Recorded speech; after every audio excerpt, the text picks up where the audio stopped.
وبركاته. أعوذ بالله من الشيطان الرجيم. بسم الله الرحمن الرحيم. الحمد لله لم يزل عليا ولم يزل في علاه زنيا. إذا عاملته وجدته وفيا، إذا عاملته وجدته مليا.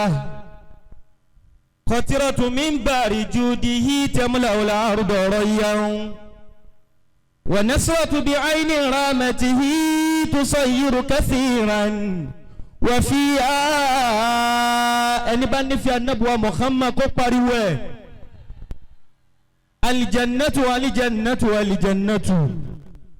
الجنة لمن هطاه ولو عبدا عبسيا، والنار والنار والنار والنار لمن عصاه ولو شريفا قريشيا.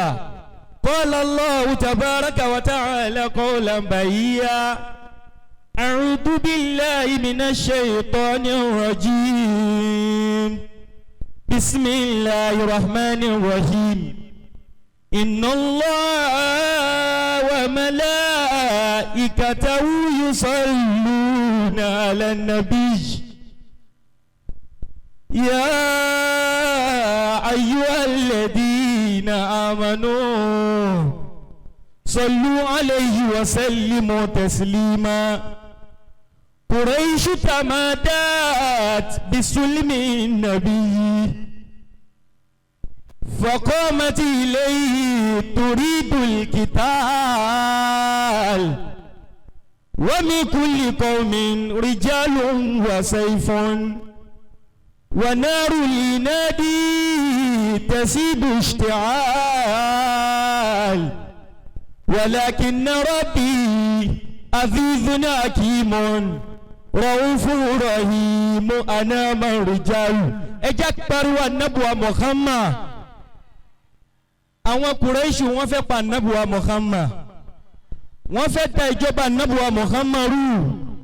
àmọ́ ń gbà tọ́lọ́run bá sọ wípé wa idh yamkuru bika alladhina kafaru liyusbituka aw yakrujuka aw yaqtuluka wa yamkuruna wa yamkuru Allaha wallahu khairul makirin. ẹni tọ́lọ́run gbé dìde táyé ní oṣùbù, bí ó ti ṣe wá ṣùbù yóò ṣojú Olúwa. ya Muhammadu ya Rasulallah. látara eléyìí mo fi kí bàbá mi ọlọ́run kẹ́mi wípé atọ́lọ́lọ́hùn umraka sheik Rabbal Arishi ya Allah. fún bàbá mi ọlọ́run kẹ́mi wàrídìwání wal àfíà.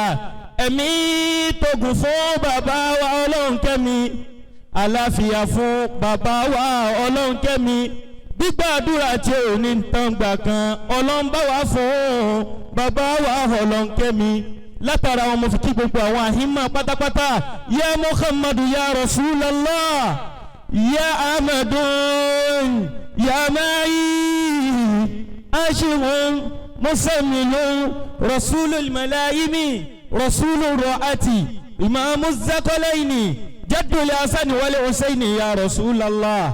يا من بلغ الرسالة ونزع الغمة وكفى الغمة، يا من أنت الأمانة، يا من تركنا على المحجة البيضاء. مصطفى محمد، ياسين محمد، مجتبى محمد، محمد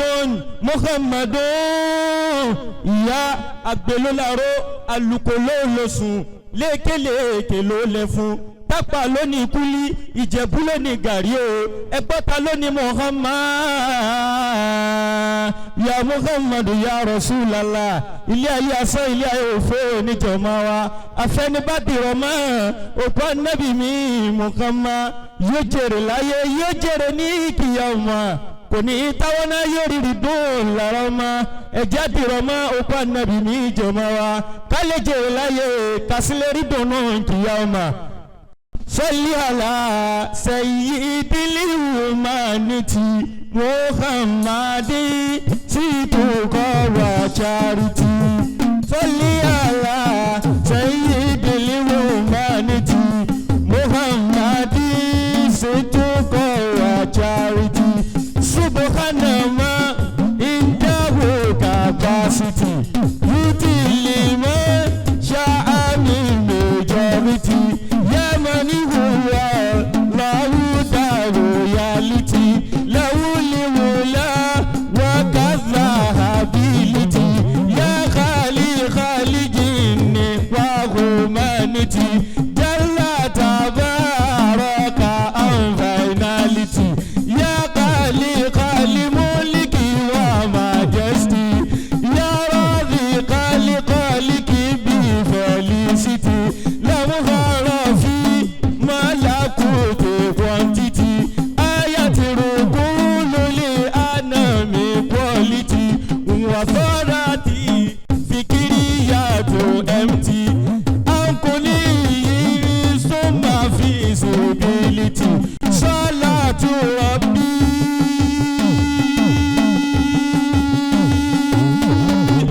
salatu rabbi alayka efa ma kundu arju siwaka nefa malufu mi nairasu masefa ya akirama rusuli anta clever ya musitofa lai anta godi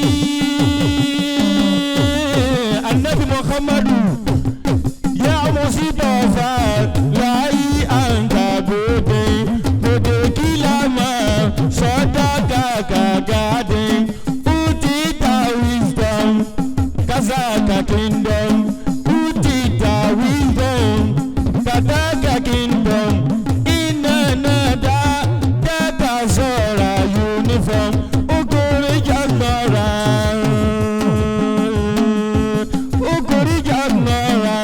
likule darkness lilaka kulule aname ya rasulallahi rasulallahi ẹ̀yọ̀bọ níṣẹ́lá ẹ̀kíde muhammadu rasulallahi abiballahi sofiyallahi annabi muhammadu masaya ubangiji annabi muhammadu mehimani annabi muhammadu ibunu zamuhaini annabi muhammadu ya sayyidal wujud ya sayyidal wujud ya sayyidal wujud ya sayyidal wujud ya sayyidal wujud ya sayyidal wujud annabi muhammadu ya sayyidal wujud.